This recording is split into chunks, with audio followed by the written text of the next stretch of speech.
তার অন্তরের সরল বিশ্বাসের ভিতটা নড়বড়ে হয়ে গেছে।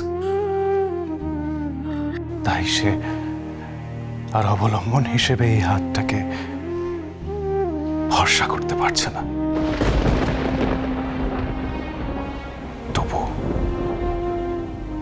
তবুও যদি কখনো কোনো একদিন, কোনো এক জন্মে, কোনো এক মুহূর্তে যদি আমরা দুজন দুজনকে ভালোবাসায় বেঁধে থাকি,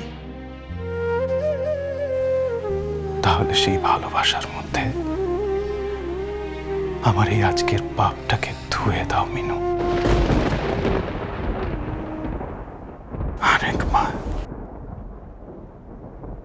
বাস আরেকবার আমায় বিশ্বাস করো।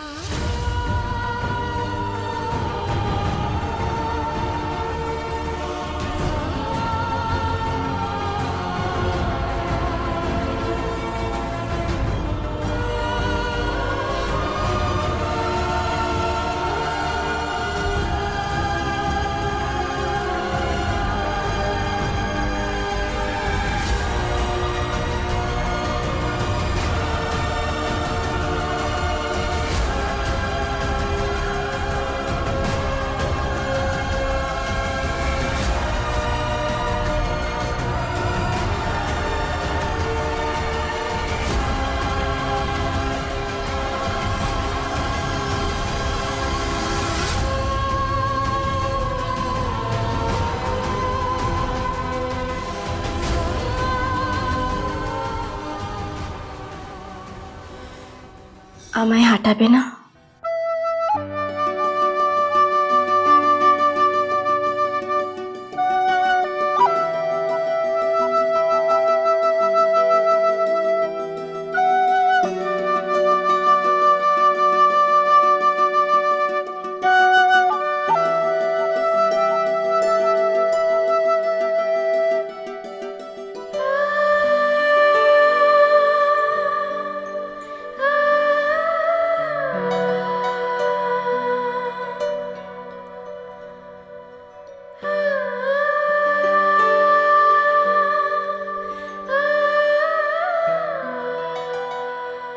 দিদি ভাই, আমার যা দেখার সেটা দেখা হয়ে গেছে। আমার ছেলেটা কিন্তু সত্যি করে খারাপ নয় জানো, বৎসঙ্গে পড়ে গিয়েছিল। তাই আসলে কি, মানুষ যখন অপরাধ করে তারপরে নত হতে জানে বা শেখে, তখন তার উপর কি আর রাগ করে থাকা যায়? ঠিক বলেছিস ছোট। তুই দেখিস সোম মিনুকে সুস্থ করে নিয়ে বাড়িতে ফিরবে। আমার সংসারে হারানো সুখ আবার ফিরে আসবে রে। জানিস, আজ বারবার না কালীর কথা খুব মনে পড়ছে। এই সততা বিশ্বাসের জোর ছিল আমার কালীর কণ্ঠে। দিদি ভাই চলো, স্বামী স্ত্রীর ভাঙা সেতু যখন জোড়া লেগে আবার পথ চলা শুরু হয়ে গেছে, সেখানে আর আমরা থেকে কি করবো? শুধু স্বামী স্ত্রীর সম্পর্কটা দেখলে ছোট, মা মেয়ের সম্পর্কের মধ্যে যে ফাটলটা ধরেছে সেটা ঠিক করবি না রে। দিদি ভাই, মিনু তো শুধু সোমকে ভুল বোঝেনি, জাহ্নবীর কথায় তো আমাদেরও ভুল বুঝেছে। আমরা সামনে গেলে ওর ভালো লাগবে, দেখবে যে মা বড় বউকে দেখতে এসেছে। ওর অভিমানের কথা আমাদের বললে ওর ভালো লাগবে, হালকা লাগবে। ওকে যে ভালো লাগাতেই হবে রে। অতটুকু ছোট্ট মনে বড় আঘাত লেগেছে। হ্যাঁ, এই দিকটা তো ভেবে দেখিনি। চলো ভেতরে।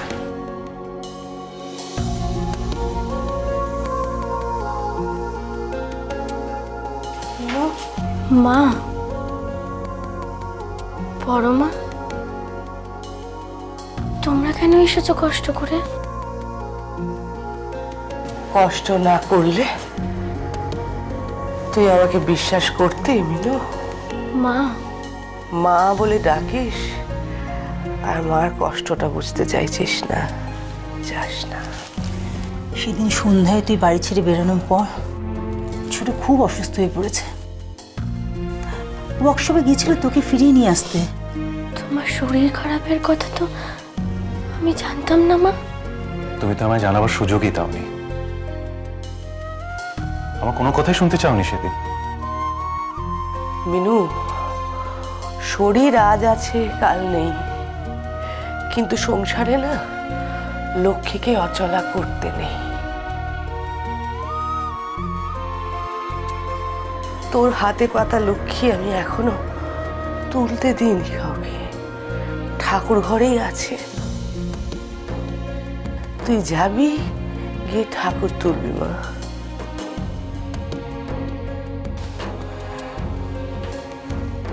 মা, আর কেন আমাকে এসবের মধ্যে? অভিমান হয়েছে, হওয়াটাই তো স্বাভাবিক। তবে একটা কথা ভেবে নিশ্চিন্ত হোস মা, যেখানে অভিমান আছে সেখানেই ভালোবাসা আছে, আত্মার টান আছে।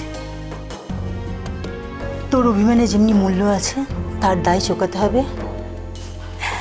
তেমনি আত্মার টানকেও অস্বীকার করতে পারবি না রে মা। তাই নিজের সংসারে ফিরতে হবে যত তাড়াতাড়ি সম্ভব, বুঝেছিস? তুই আমার মেয়ে মিনু, মায়ের কাছে তোকে তো ফিরতেই হবে মা। তোর অধিকারে তুই ফিরবি, না হলে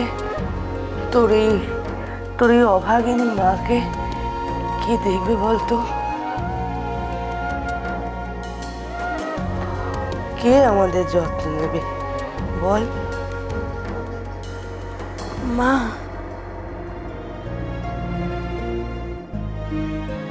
দেখ ছোট, উল্টো শাড়ি পরে বসে আছে। দাঁড়া, তোর শাড়িটা বদল করে দিই। আর তুই যা, তুই তো সেই এক পোশাক পরে রয়েছিস, যা চেঞ্জ করে আয়। ঠিক আছে, তোমরা ওকে চেঞ্জ করিয়ে না, আমি ততক্ষণ এটাও দেখি যে এমআরআই রিপোর্টটা কত।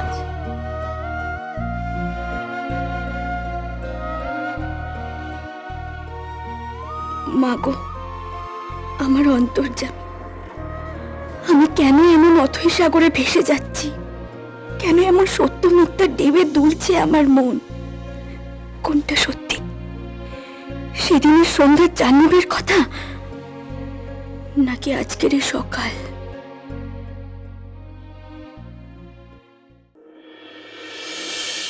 আয়, কোন দিক দিয়ে যেন গেছিলাম, সব দিক তো একই রকম লাগে রে তুলি। হ্যাঁ, এদিক মানেই তো আইছিলাম মনে হইতেছে। খাওয়া করতে পারতেছি। আরে নীলু কাকা, আয়, কখন এলে? এই তো অহনি আইছি বাবা, অহনি আইলাম। হ্যাঁ হ্যাঁ হ্যাঁ, এই সেদিন তো আসলে ওই থানার অফিসারের লগে আইছিলাম, আর মাথারও ঠিক আছিল না আমার। আর ওই ডাক্তারবাবু আমাকে নিয়ে গেছিলেন মিনুর ঘরে, তখন আর ঠাউর করতে পারতেছি না মিনুর ঘরখান কোন দিকে যান বাবা, কোন দিকে? আমি বলে দিচ্ছি, এই সামনে ডান দিকে গিয়ে দেখবে রুম নাম্বার 2। ও আচ্ছা আচ্ছা, এ পরেশ তুলি যা, তোরা যা, মিনুর লগে কথা কম, আমি আইতেছি। যা যা যা।